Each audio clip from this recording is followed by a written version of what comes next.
of Worship, your source for commentary and discussion on worship, theology, and culture.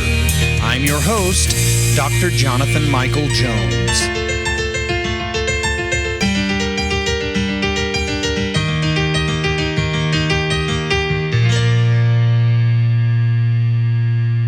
Hello and welcome to the Act of Worship podcast. This is Dr. Jonathan Michael Jones. Thank you for joining me today.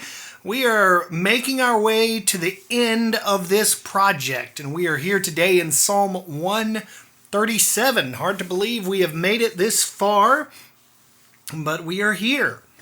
Psalm 137, certainly a lament.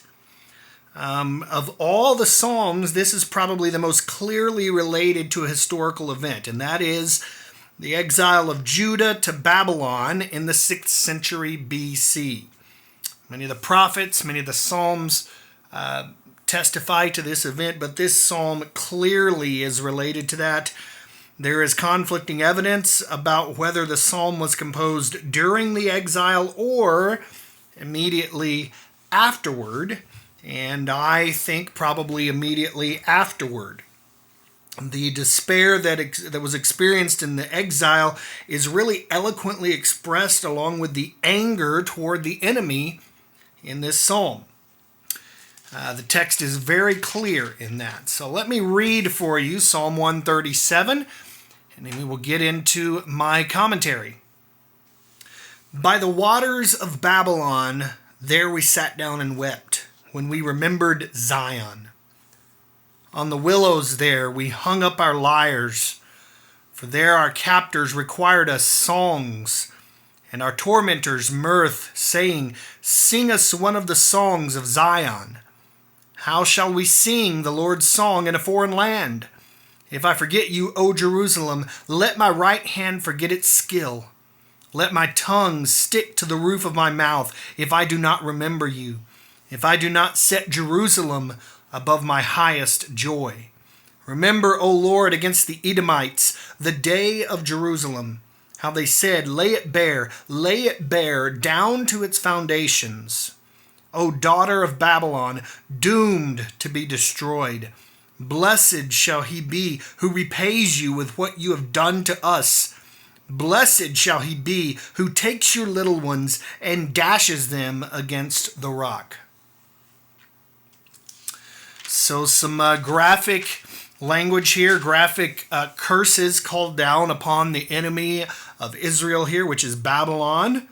Let's just look at a few things that stand out here. Verse 1, it says, by the waters of Babylon, there we sat down and wept. And that is why I think this was composed immediately after Israel's exile. In other words, they had been freed and they were returning home.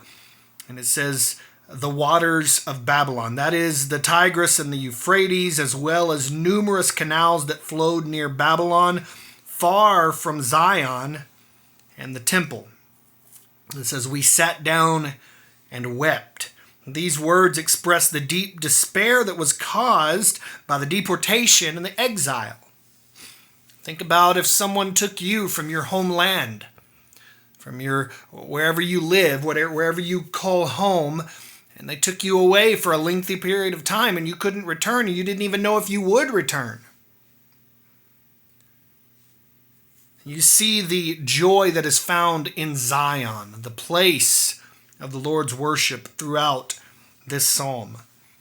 In verse 2, we hung up our lyres, instruments of joy.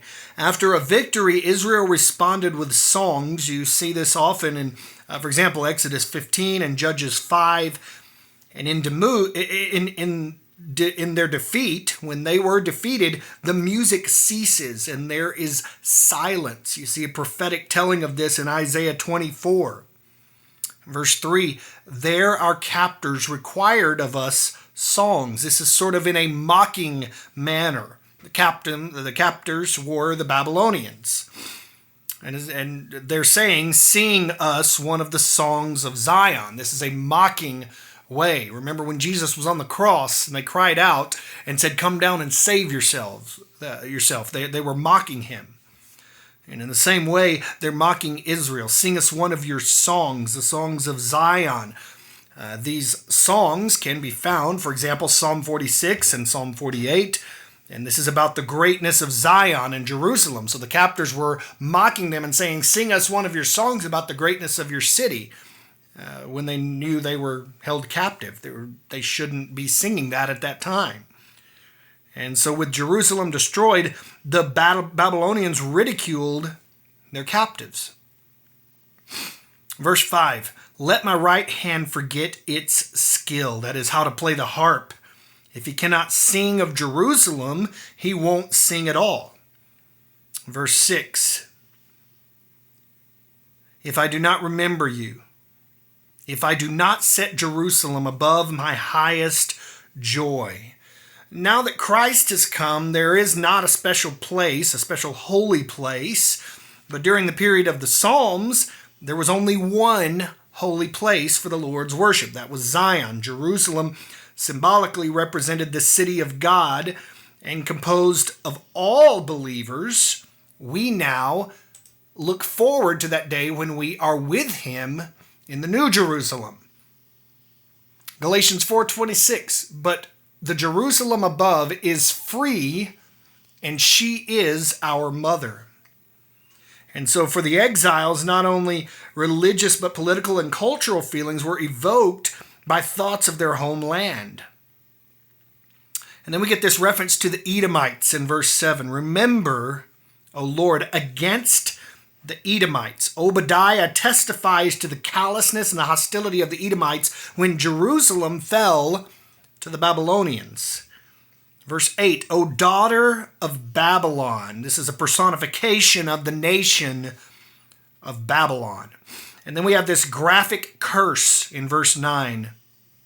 Blessed shall he be who takes your little ones and dashes them against the rock. The curse of curses there.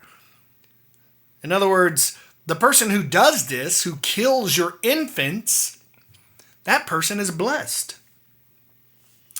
We see some similar language throughout the prophets, Isaiah, and probably in the same relation here to the Babylonians and to the enemies of Israel. Isaiah 13:16, their infants will be dashed in pieces before their eyes. Hosea 13:16, Samaria shall bear her guilt because she has rebelled against her God. They shall fall by the sword. Their little ones shall be dashed in pieces, and their pregnant women ripped open. Welcome to the Bible. Nahum 3:10, she became an exile. She went into captivity. Her infants were dashed in pieces at the head of every street. For her honored men, lots were cast, and all her great men were bound in chains. So we see these curses against the enemies of God's people. And I remind you that even in the curses throughout Scripture, especially in the Psalms, the motivation for the curse is the glory of God and his justice. And if that is not the motivation, if it is selfishness, if it is just revenge, then it is a wrong motivation. And here, an injustice has occurred. And the psalmist is calling down curses upon the enemies of God's people. I have set this in a minor key since it is a lament. And several times throughout this project, I have mentioned that, this would sound good with perhaps a lute or a recorder. And I figured, why not go ahead and do that on this one? So sort of a Renaissance sound in a minor key. There is a recorder added to it and a guitar sound for the lute sound. So this psalm is set in a lamenting manner, with that minor key and the guitar and the recorder just add to the cry of this prayer. So here is Psalm 137 set to music. Thank you for listening today to the Act of Worship podcast. This is Dr. Jonathan Michael Jones.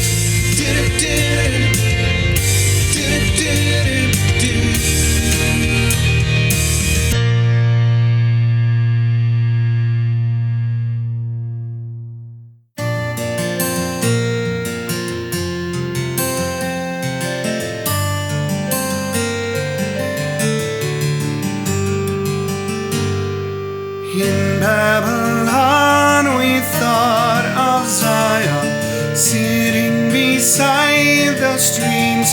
We wept, we hung our harps upon the willows, by cruel men as captives kept.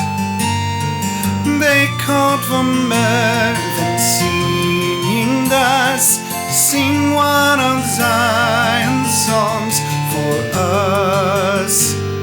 Sing the Lord's song, how can we sing it here in this hostile foreign land?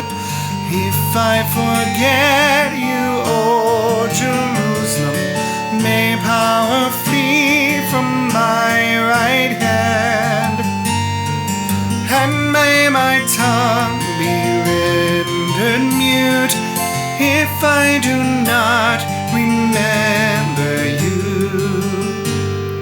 Woe unto me if I esteem not Jerusalem above all else. O Lord, recall the sons of Edom, words spoken when Jerusalem fell.